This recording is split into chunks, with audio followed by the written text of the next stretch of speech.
மக்களே, இப்போ நம்ம வீடியோவில் என்ன பார்க்க போகிறோன்னா, நம்மளுடைய கேமரா, நம்மளுடைய மெசேஜஸ்ஸு, நம்மளுடைய கால் லாக்ஸு, கான்டாக்ட்ஸு இது எல்லாமே நம்மளுக்கே தெரியாமல் நிறைய பேர் யூஸ் பண்ணிகிட்ருக்காங்க.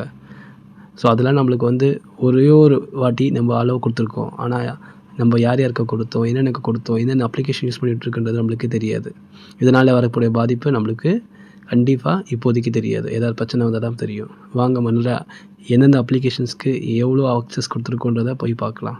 வாங்க வீடியோக்குள்ளே போ. ஹாய் ஃப்ரெண்ட்ஸ், இந்த வீடியோ உங்களுக்கு பிடிச்சிருந்ததுன்னா லைக் பண்ணுங்கள், ஷேர் பண்ணுங்கள், கமெண்ட் பண்ணுங்கள், மறக்காமல் பெல் பட்டனை கிளிக் பண்ணிடுங்க. நம்ம செட்டிங்ஸ்குள்ளே போயிடணும். செட்டிங்ஸில் பர்மிஷன் மேனேஜர் அப்படின்ற ஆப்ஷன் இருக்கும். அதை நீங்கள் ஓப்பன் பண்ணிட்டீங்கன்னா அது உள்ள நிறைய லிங்க்ஸ் இருக்கும்.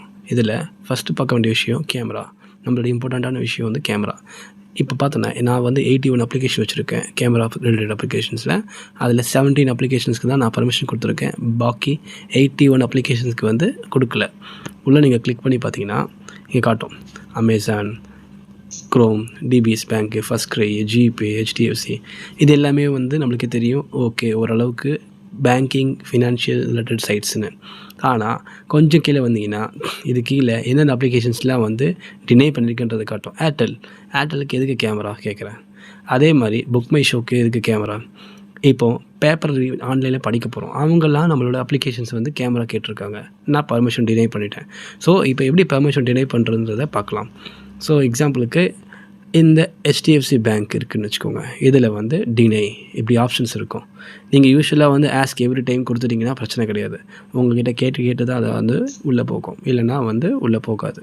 ஸோ இப்போதைக்கு நான் டினை கொடுத்துட்டேன்னா நெக்ஸ்ட்டு அந்த அப்ளிகேஷன்ஸ் வந்து நான் வந்து அலோவ் கொடுத்தா மட்டும்தான் அந்த பர்மிஷன் வந்து யூஸ் ஆகும். அதனால் நீங்கள் என்ன பண்ணுங்கன்னா எப்போவுமே இந்த மாதிரி எந்த ஒரு அப்ளிகேஷன் இன்ஸ்டால் பண்ணும்போதும் கண்ணை மூடிட்டு அலோ ஆல் கொடுக்காதீங்க. முக்கியமாக சொல்லப்போனால் நீங்கள் ஃபினான்ஷியல் ட்ரான்சாக்ஷன் பண்ணுற போதும் சரி, இல்லை நான் ஃபினான்ஷியல் ட்ரான்சாக்ஷன் பண்ணும்போதும் சரி, உங்களுக்கு கான்டாக்ட்ஸை உங்களுக்கே தெரியாமல் ரீட் பண்ணிகிட்டே இருப்பாங்க. உங்களுக்கு வரப்போகின்ற ஒரு ஓடிபி மெசேஜஸ் இருக்கும்ல, அந்த ஓடிபி மெசேஜஸ் கூட உங்களுக்கே தெரியாமல் இந்த அப்ளிகேஷன்ஸ்லாம் வந்து ஆக்சஸ் பண்ணிகிட்டே இருப்பாங்க. ஸோ ஃபஸ்ட்டு எடுத்துகிட்டு நீங்கள் என்ன பண்ணணுன்னா ஒவ்வொரு வீக்லியோ இல்லை அட்லீஸ்ட் ஒரு மந்த் ஒன்ஸ் ஆச்சும் இந்த மாதிரி அப்ளிகேஷன்ஸ்லாம் போய் பாருங்கள். எந்தெந்த அப்ளிகேஷன்ஸ்க்கு எவ்வளோ பர்மிஷன் கொடுத்துருக்கீங்க, எப்படி நம்ம அவாய்ட் பண்ணலான்றதை பாருங்கள். ஸோ அடிஷ்னல் பர்மிஷன்ஸ் இருக்கும். இதெல்லாம் வந்து உங்களுக்கே தெரியாமல் ஆட்டோமேட்டிக்காக ரெகக்னைஸ் பண்ணுறதுலாம் இருக்கும். ஸோ சேஃபாக